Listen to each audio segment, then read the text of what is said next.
several major conflicts in America. First, the Gabbert family arrived in America September 11, 1731, on the ship Pennsylvania Merchant. One grandfather, George Gabbert, was in Captain Buchanan's Augusta County, Virginia militia during the American Revolution. William Gabbert's family were Virginia rebels establishing the United States. Like many families, they moved west. Second, William, Old Man Gabbert, was 48 years old and his family lived near the Battle of Montevallo. In the 1860 census, William Gabbert and Rebecca Wade Gabbert, with 5 sons and 3 daughters, were residing in the township of Montevallo. William also purchased 160 acres June 1861 for his farm and was surrounded by neighbors and friends in the county who sympathized with states' rights and the South. In the 1860 election, Lincoln was 4th in votes in Missouri and received 39% of the popular vote of the United States. Southern sympathizers considered Lincoln a radical abolitionist. Vernon County cast no votes for Lincoln. Southern states seceded from the Union they fought to create 85 years before. Most in Vernon County sympathized with the South because of their Southern roots and bitter experiences with the Northern fanatics during the Kansas Border Wars in the 1850s. Acting on the secession ordinance passed by the elected Jackson government, the Confederate Congress admitted Missouri as the 12th Confederate state on November 28, 1961. Some would argue that, but they became the 12th state. March 1862 following the Confederate Army and the Missouri State Guard defeat at Pea Ridge. The Confederate government called for all Missouri men to come east. Many men preferred to stay at home in Vernon County and protect their families. The Union feared that men would take to the brush to fight. Therefore, just 1 week after the Battle of Pea Ridge, Major General Halleck, the Union commander in Missouri, issued the infamous Halleck order. Every man who enlists in guerrilla forces forfeits his life and becomes an outlaw. All persons were warned that if they joined any guerrilla band or were captured, they would not be treated as ordinary prisoners of war, but would be hung as robbers and murderers. In response, on July 1862, General Hyman issues the Confederate Partisan Act in Missouri for the effectual annoyance of the enemy upon rivers and in our mountains and woods. All citizens of the district who are not conscripted are called upon to organize themselves into independent companies of mounted men or infantry as they prefer, arming themselves and to serve in that part of the district to which they belong.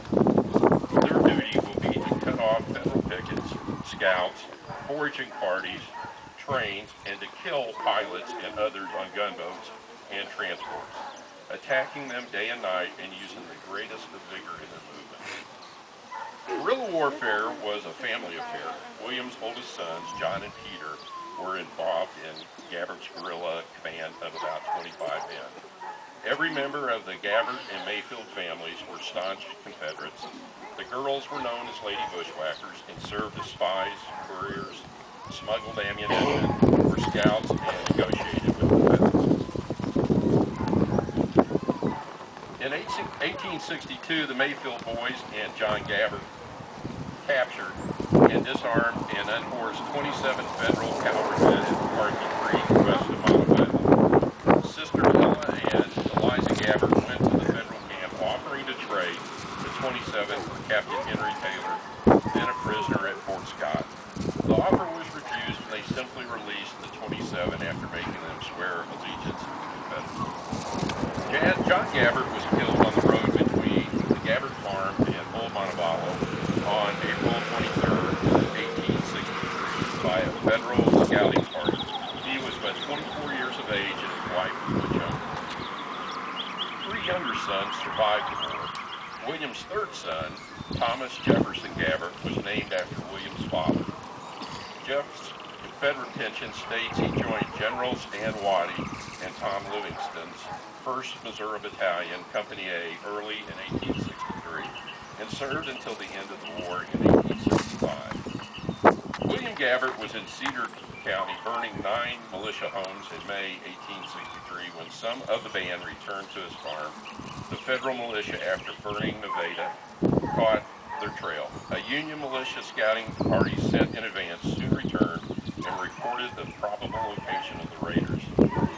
"Yes," said Captain Horton, "they are doubtless at Old Bill Gabbert's, for that is a noted rendezvous and a noted guerrilla rendezvous, and Old Bill and his boys have been bushwhackers since the war broke out. They have been on a raid into Cedar, boys. God knows what they have done. Let us leave none of them alive." The federal militia burned the Gabbert home and killed 7 of his men. William escaped on bareback horse so that he could continue the fight against the Federals. The federal militia returned home to find their houses burned. Martha Emmeline Gabbert, my great-great-grandmother, was 11 years old when they burned her house. The Gabbert girls had to care for the guerrilla dead and bury them after the battle in Dunnigan Grove Cemetery. Thanks again. Taking me there.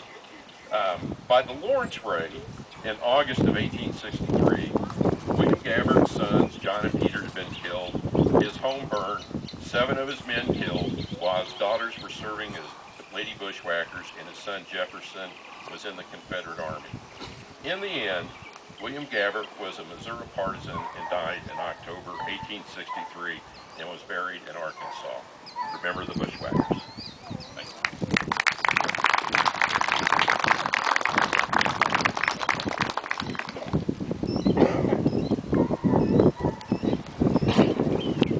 Thank you, Bob. Next to speak to us today is Mr. Jason Kaufman, the commander